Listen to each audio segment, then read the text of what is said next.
কিরে তুই? হ্যাঁ, এই যে দেখো, এটা বলো তো কিসের কাঁটা? চিতল মাছের কাঁটা। এই যে এখানে দেখো কতগুলো, দেখা দেবো। এখানে দেখো, আরও এই যে দেখো কতগুলো ভেজে রেখেছি। তো চিতল মাছের কাঁটা চচ্চড়ি করবো, কিন্তু অ্যাকচুয়ালি চিতল মাছের কাঁটা চচ্চড়ি আমি সেরকমভাবে পারি না, জানি না ঠিক।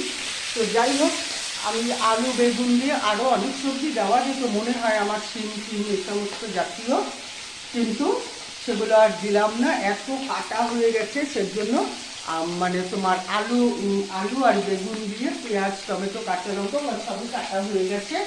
এই যে দেখো, এই যে আলু বেগুন ভিজিয়ে রেখেছি, আর এখানে সমস্ত কেটে রেখেছি। কেটে রেখে ভাবলাম যে এটা দিয়েই আজকে করবো। এই প্রথম আমি অবশ্য খাচ্ছি। রুবু খেয়েছিস? না। রুবু খাইনি, যাই হোক আমরা এই প্রথম